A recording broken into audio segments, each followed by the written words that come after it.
श्री शिवाय नमस्तुभ्यम। भगवान भोलेनाथ और माता पार्वती आप पर और आपके पूरे परिवार पर सदा सर्वदा अपना आशीर्वाद बनाए रखें। भगवान भोलेनाथ और माता सती की इस पावन पवित्र कथा को आगे श्रवण करते हैं। बस आपसे विनम्र निवेदन है कि आप कथा को अधूरा मत छोड़िएगा, पूरा सुनिएगा। तो चलिए दोस्तों शुरू करते हैं। नारद जी ने पूछा, हे पितामह, ब्रह्मा जी शिव जी के विवाह के पश्चात सभी पधारे देवी देवताओं और ऋषि मुनियों सहित श्री हरि और आपको विदा करने के पश्चात क्या हुआ? हे प्रभु, इससे आगे की कथा का वर्णन भी आप मुझसे करें। यह सुनकर ब्रह्मा जी ने मुस्कुराते हुए कहा, हे महर्षि नारद, आप सभी उपस्थित देवताओं को विवाहोपरांत भगवान शिव और देवी सती ने प्रसन्नतापूर्वक विदा कर दिया। तत्पश्चात देवी ने सभी शिवगणों को भी कुछ समय के लिए कैलाश पर्वत से जाने की आज्ञा प्रदान की। सभी शिवगणों ने महादेव जी को प्रणाम कर उनकी स्तुति की। तत्पश्चात उन्होंने भगवान शंकर से वहां से जाने की आज्ञा मांगी।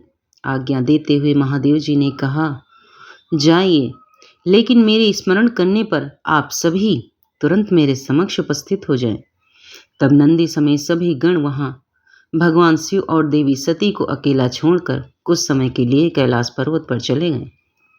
अब कैलाश पर्वत पर भगवान शिव सती के साथ अकेले थे। देवी सती भगवान शिव को पति रूप में प्राप्त कर बहुत खुश थीं। बहुत कठिन तप के उपरांत ही उन्हें भगवान शिव का सानिध्य मिल पाया था। यह सोचकर वह बहुत रोमांचित थीं। उधर देवी सती के अनुपम सौंदर्य को देखकर शिवजी भी मोहित हो चुके थे। वे भी देवी सती का साथ पाकर अपने को धन्य समझ रहे थे। एकांत पाकर शिवजी अपनी पत्नी सती के साथ कैलाश पर्वत के शिखर पर रमण करने लगे। कैलाश पर्वत पर श्री हरि और दक्ष कन्या सती के विविध विहारों का विस्तार से वर्णन करने के बाद ब्रह्मा जी ने कहा, नारद, एक दिन की बात है कि देवी सती भगवान शिव को प्रेम पूर्वक प्रणाम करके दोनों हाथ जोड़कर खड़ी हो गईं। उन्हें चुपचाप खड़े देखकर भगवान शिव समझ गए कि देवी सती के मन में कुछ बात अवश्य है जिसे वह कहना चाह रही हैं। तब उन्होंने मुस्कुराकर देवी सती से पूछा कि हे प्राणवत्सला, कहिए, आप क्या करना चाहती हैं? यह सुनकर देवी सती बोली, हे भगवान, वर्षा ऋतु आ गई है। चारों ओर का वातावरण सुंदर व मनोहारी हो गया है।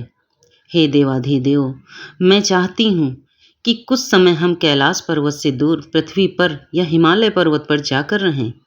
वर्षा काल के लिए हम किसी योग्य स्थान पर चले जाएं और कुछ समय वहीं निवास करें। देवी सती की यह प्रार्थना सुनकर भगवान शिव हंसने लगे। हंसते हुए ही उन्होंने अपनी पत्नी सती से कहा, हे प्रिय, जहाँ पर मैं निवास करता हूँ वहाँ पर मेरी इच्छा के विरोध कोई भी आ जा नहीं सकता। मेघ भी मेरी आज्ञा के बिना कैलाश पर्वत की ओर कभी नहीं आएंगे। वर्षा काल में भी मेघ सिर्फ नीचे की ओर ही घूमकर चले जाएंगे। हे प्रिय, तुम्हारी इच्छा के विरुद्ध कोई भी तुम्हें परेशान नहीं कर सकता। फिर भी यदि आप चाहती हो हैं तो हम हिमालय पर्वत पर चलते हैं। तत्पश्चात भगवान शिव अपनी पत्नी सती के साथ हिमालय पर्वत पर चले गए। कुछ समय वहां प्रसन्नतापूर्वक विहार करने के पश्चात वे पुनः अपने निवास पर लौट आए। ब्रह्मा जी बोले, हे महर्षि नारद, भगवान शिव और सती के हिमालय से वापस आने के पश्चात वे पुनः पहले की तरह कैलाश पर्वत पर अपना निवास करने लगे। एक दिन देवी सती ने भगवान शिव को भक्ति भाव से नमस्कार किया और कहने लगी, हे देवाधिदेव महादेव, कल्याण सागर, आप सभी की रक्षा करते हैं। हे भगवान, मुझ पर भी अपनी कृपा दृष्टि कीजिए। प्रभु, आप परम पुरुष और आप सबके स्वामी हैं। आप रजोगुण, तमोगुण और सत्वगुण से दूर हैं। आपको पति रूप में पाकर मेरा जीवन सफल हो गया है। हे करुणा निधान, आपने मुझे हर प्रकार का सुख दिया है तथा मेरी हर इच्छा को पूरा किया है, परंतु अब मेरा मन तत्वों की खोज करना चाहता है।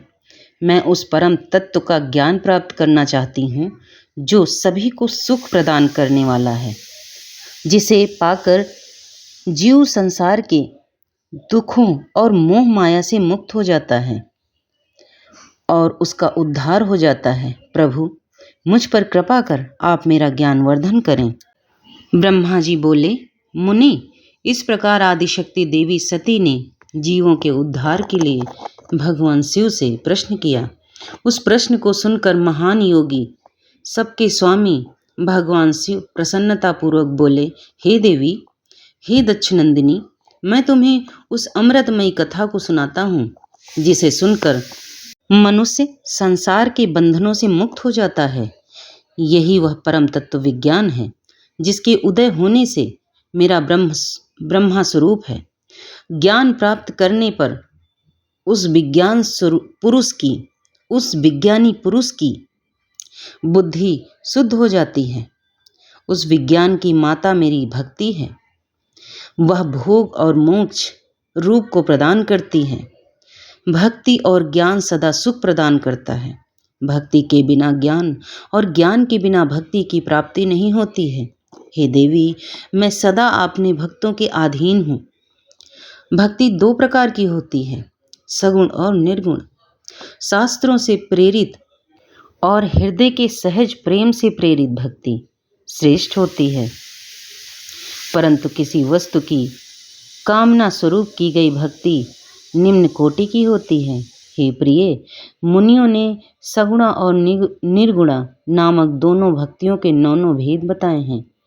श्रवण, कीर्तन, स्मरण, सेवन, दास्य, अर्चन, वंदन, संख्य और आत्मसमर्पण ही भक्ति के अंग माने जाते हैं। जो एक स्थान पर स्थिरता पूर्वक बैठकर तन मन को एकाग्रचित करके मेरी कथा और कीर्तन को प्रतिदिन सुनता है, इसे श्रवण कहा जाता है। जो अपने हृदय में मेरे दिव्य जन्म कर्मों का चिंतन करता है और उसका अपनी वाणी से उच्चारण करता है, इसे भजन रूप में गाना ही कीर्तन कहा जाता है। मेरे स्वरूप को नित्य अपने आसपास हर वस्तु में तलाश कर मुझे सर्वत्र व्यापक मानना तथा सदैव मेरा चिंतन करते रहना ही स्मरण है। सूर्य निकलने से लेकर रात्रि तक हृदय और इंद्रियों से निरंतर मेरी सेवा करना ही सेवा कहा जाता है। स्वयं को प्रभु का किंकर समझकर अपने हृदय मात्र के भोग से भगवान का स्मरण दास्य कहा जाता है। अपने धन और वैभव के अनुसार 16 उपचारों के द्वारा मनुष्य द्वारा की गई मेरी पूजा अर्चना कहलाती है। मन, ध्यान और वाणी से मंत्रों का उच्चारण करते हुए इष्ट देव को नमस्कार करना वंदन कहा जाता है। ईश्वर द्वारा किए गए फैसले को अपना हित समझकर उसे सदैव मंगल मानना ही संख्य है। मनुष्य के पास जो भी वस्तु है वह भगवान की प्रसन्नता के लिए उनके चरणों में अर्पण कर उन्हें समर्पित कर देना ही आत्मसमर्पण कहलाता है। भक्ति की यह 9 अंग भोग और मोक्ष प्रदान करने वाले हैं। ये सभी ज्ञान के साधन मुझे प्रिय हैं। मेरी सांगोपांग भक्ति ज्ञान और वैराग्य को जन्म देती है। इससे सभी अभीष्ट फलों की प्राप्ति होती है। मुझे मेरे भक्त बहुत प्यारे हैं। तीनों लोकों और चारों युगों में भक्ति के समान दूसरा कोई भी सुखदायक मार्ग नहीं है। कलयुग में जब ज्ञान और वैराग्य का ह्रास हो जाएगा, तब भी भक्ति ही शुभ फल प्रदान करने वाली होगी। मैं सदा ही अपने भक्तों के वश में रहता हूँ। मैं अपने भक्तों के विपरीत परिस्थिति में सदैव सहायता करता हूँ और उसके सभी कष्टों को दूर करता हूँ। मैं अपने भक्तों का रक्षक हूँ। ब्रह्मा जी बोले, नारद, देवी सती को भक्त और भक्ति का महत्व सुनकर बहुत प्रसन्नता हुई। उन्होंने भगवान शिव को प्रणाम किया और पुनः शास्त्रों के बारे में पूछा। वे यह जानना चाहती थीं, सभी जीवों का उद्धार करने वाला, उन्हें सुख प्रदान करने वाला, सभी साधनों को प्रतिपादक शास्त्र कौन सा है। वे ऐसे शास्त्र का महत्व सुनना चाहती थीं। सती का प्रश्न सुनकर शिव जी ने प्रसन्नतापूर्वक सब शास्त्रों के विषय में देवी सती को बताया। महेश्वर ने पांचों अंगों सहित तंत्र शास्त्र, यंत्र शास्त्र तथा सभी देवेश्वरों की महिमा का वर्णन किया। उन्होंने इतिहास की कथा भी सुनाई, पुत्र और स्त्री के धर्म की महिमा भी बताई, मनुष्यों को सुख प्रदान करने वाले वैदिक शास्त्र तथा ज्योतिष शास्त्र का भी वर्णन किया। भगवान शिव ने भक्तों का महत्व और राजधर्म भी बताया। इसी प्रकार भगवान शिव ने सती को उनके पूछे सभी प्रश्नों का उत्तर देते हुए सभी कथाएं सुनाई। नारद जी बोले, हे ब्राह्मण, ये महाप्राज्ञ, हे दयानिधि, आपने मुझे भगवान शंकर तथा देवी सती के मंगलकारी चरित्र के बारे में बताया। हे प्रभु, मैं महादेव जी का संपनीक यश वर्णन सुनना चाहता हूँ। कृपया मुझे आप यह भी बताएं कि तत्पश्चात शिव जी व सती ने क्या किया। उनके सभी चरित्रों का वर्णन मुझसे करें। ब्रह्मा जी कहने लगे, मुने, एक बार की बात है कि सती जी को अपने पति का वियोग प्राप्त हुआ। यह वियोग भी उनकी लीला का ही रूप था, क्योंकि इनका परस्पर वियोग तो हो ही नहीं सकता है। यह वाणी और अर्थ के समान है। यह शक्ति और शक्तिमान है तथा चित्र स्वरूप है। सती और शिव तो ईश्वर हैं। वे समय समय पर नई नई लीलाएं रचते हैं। सूत जी कहते हैं, महर्षियों, ब्रह्मा जी की बात सुनकर नारद जी ने ब्रह्मा जी से देवी सती और भगवान शिव के बारे में पूछा कि भगवान शिव ने अपनी पत्नी सती का त्याग क्यों किया। ऐसा किस लिए हुआ कि स्वयं वर देने के बाद भी उन्होंने देवी सती को छोड़ दिया। प्रजापति दक्ष ने अपने यज्ञ के आयोजन में भगवान शिव को निमंत्रण क्यों नहीं दिया और यज्ञ स्थल पर भगवान शंकर का अनादर क्यों किया। उस यज्ञ में सती ने अपने शरीर का त्याग क्यों किया तथा इसके पश्चात वहां पर क्या हुआ। हे प्रभु, कृपा कर मुझे इस विषय में सविस्तार से बताइए।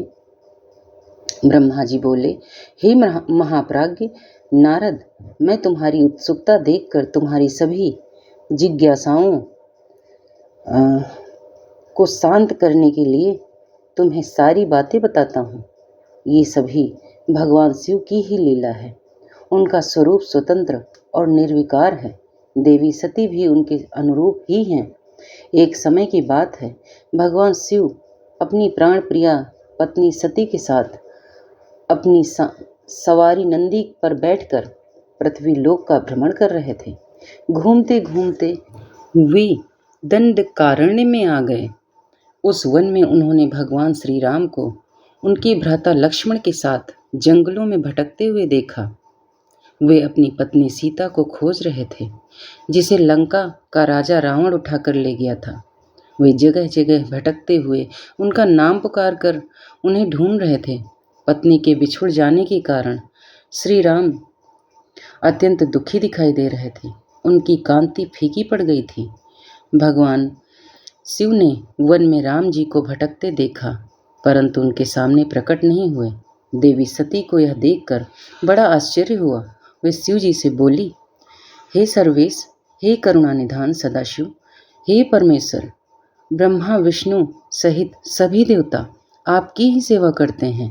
आप सबके द्वारा पूजित हैं। वेदांत और शास्त्रों के द्वारा आप ही निर्विकार प्रभु हैं। हे नाथ, ये दोनों पुरुष कौन हैं? ये दोनों विरह व्यथा से व्याकुल रहते हैं। ये दोनों धनुर्धर वीर जंगलों में क्यों भटक रहे हैं?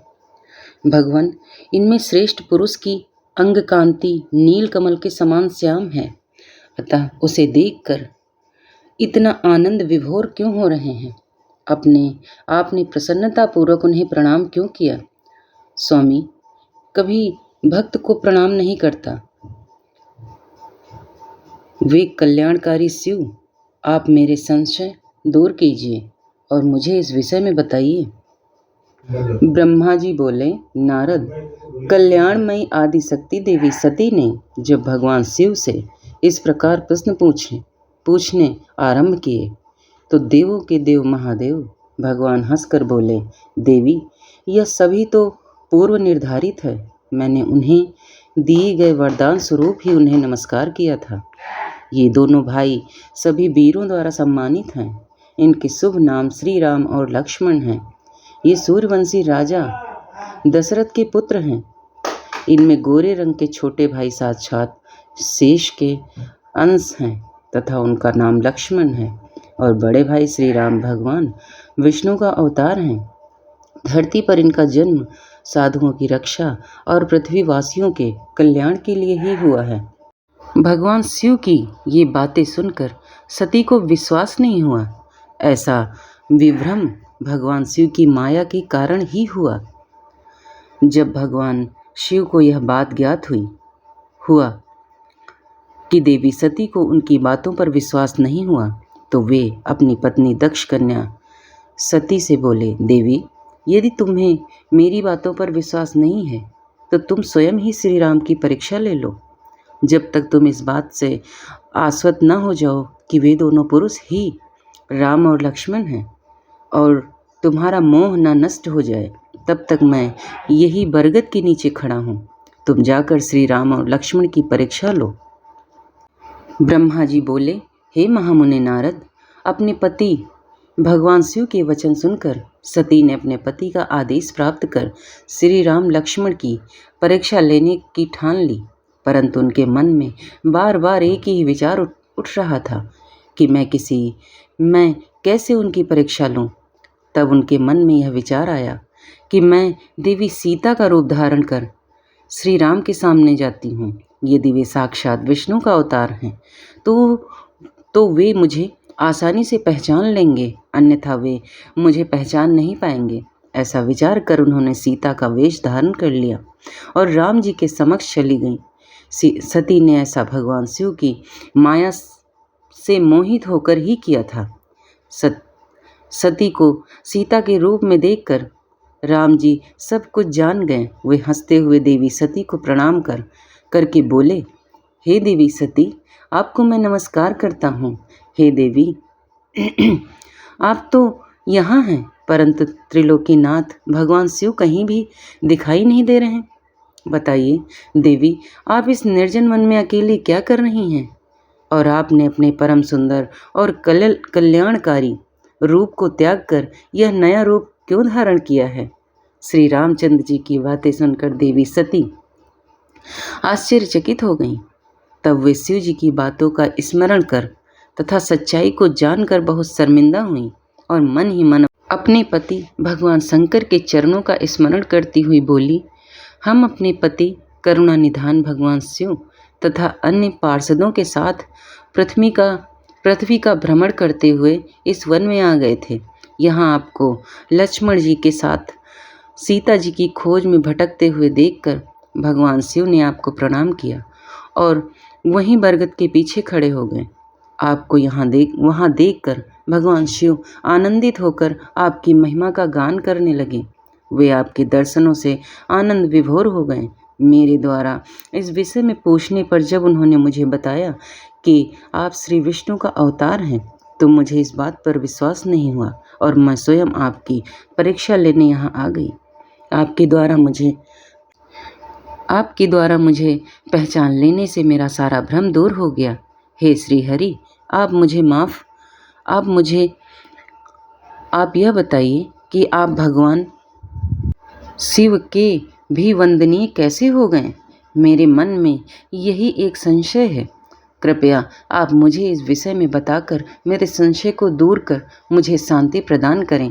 देवी सती के ऐसे वचन सुनकर श्री राम प्रसन्न होते हुए तथा अपने मन में शिव जी का स्मरण करते हुए प्रेम विभोर हो उठे।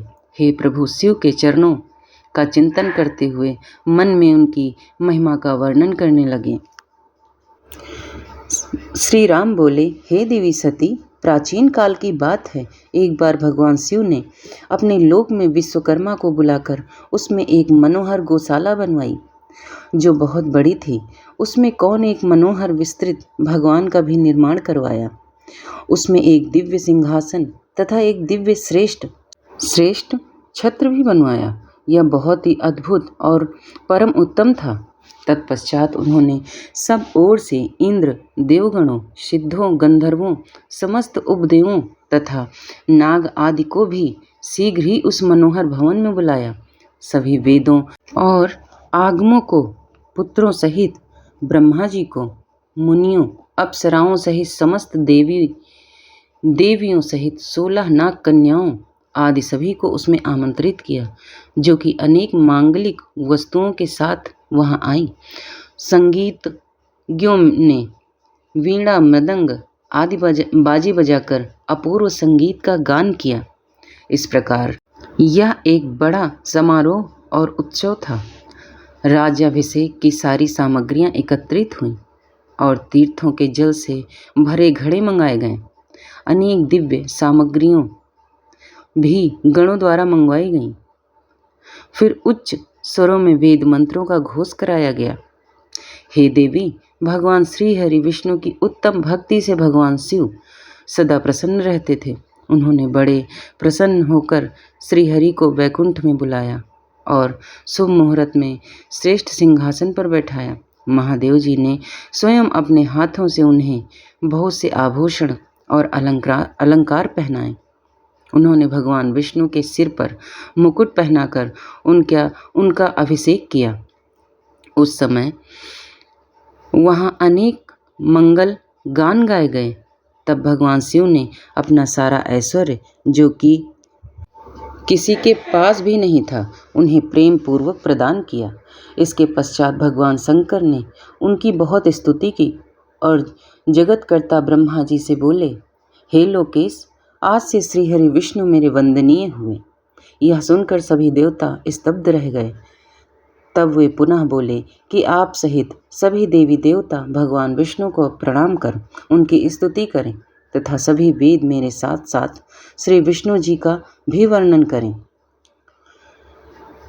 श्री रामचंद्र जी बोले, हे देवी, भगवान शिव अपने भक्तों के ही अधीन हैं। वे अत्यंत दयालु, कृपा निधान हैं। वे सदा ही भक्तों के वश में रहते हैं।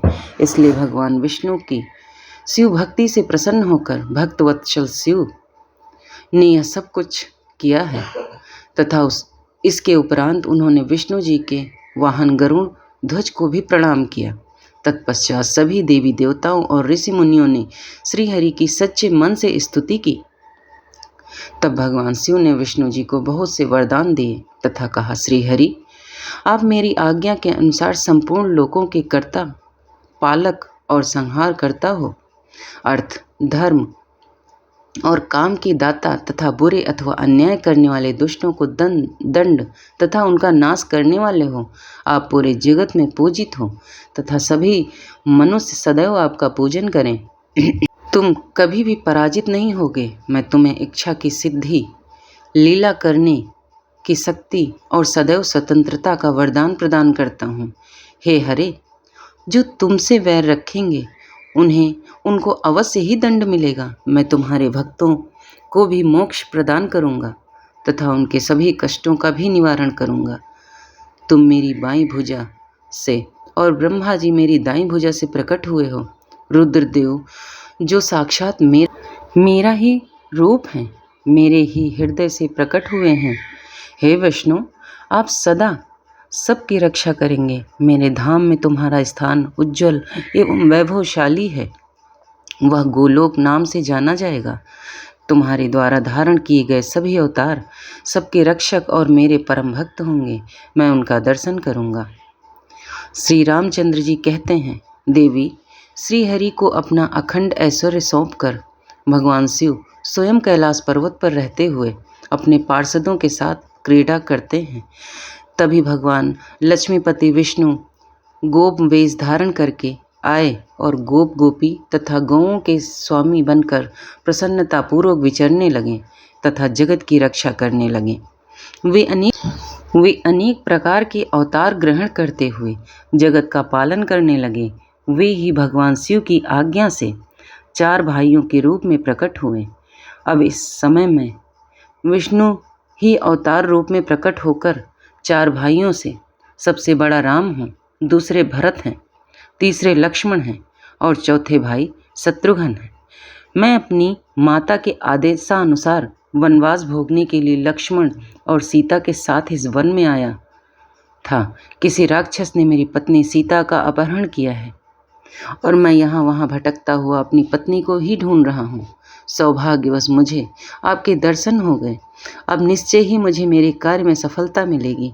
हे माता, आप मुझ पर कृपा दृष्टि करें और मुझे यह वरदान दें कि मैं उस पापी राक्षस को मारकर अपनी पत्नी सीता को उसके चंगुल से मुक्त कर सकूं। मेरा यह महान सौभाग्य है कि मुझे आपके दर्शन प्राप्त हुए। मैं धन्य हो गया। इस प्रकार देवी की अनेक प्रकार से स्तुति करके श्री राम जी ने उन्हें अनेकों बार प्रणाम किया। श्री राम की बातें सुनकर सती मन ही मन बहुत प्रसन्न हुई और भक्तवत्सल भगवान शिव की स्तुति एवं चिंतन करने लगी। अपनी भूल पर उन्हें लज्जा आ रही थी। वे उदास मन से शिव जी के पास चल दी। वे रास्ते में सोच रही थी कि मैंने अपनी पति महादेव जी की बात न मानकर बहुत बुरा किया है और श्री राम जी के प्रति भी बुरे विचार अपने मन में लाई। अब मैं भगवान शिव को क्या उत्तर दूंगी। उन्हें अपनी करनी पर बहुत पश्चाताप हो रहा था।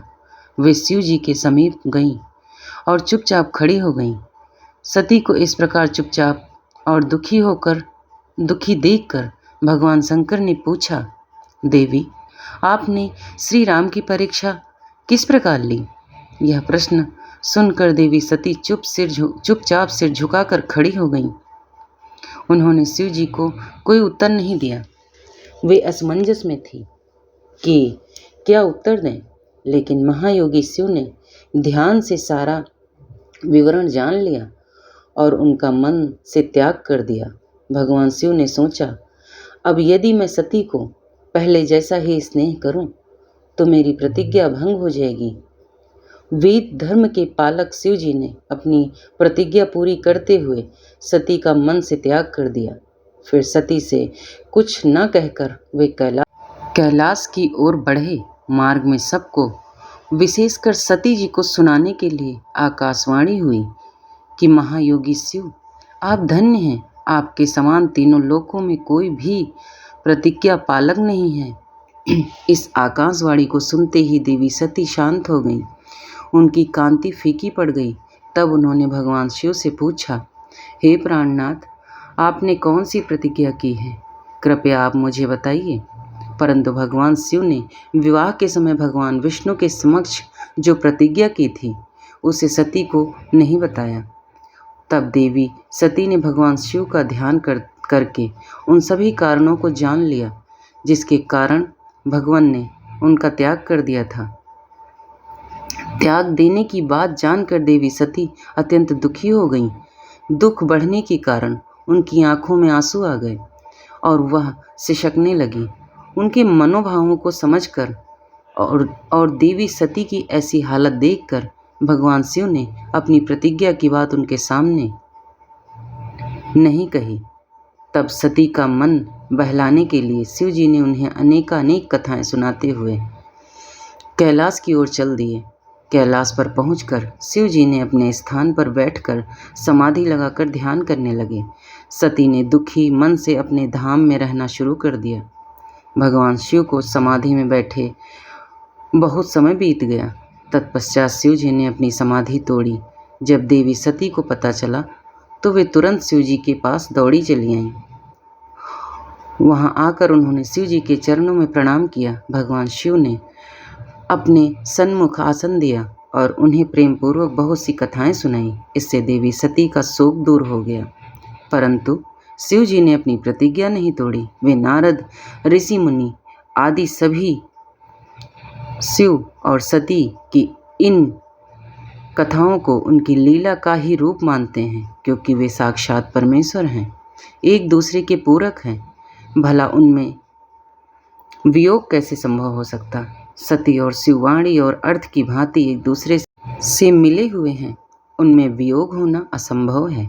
उनकी इच्छाओं और लीलाओं से ही उनमें वियोग हो सकता है। तो दोस्तों, यह थी आज की कथा और आपको अच्छी लगी है तो चैनल को लाइक शेयर सब्सक्राइब कर लीजिए।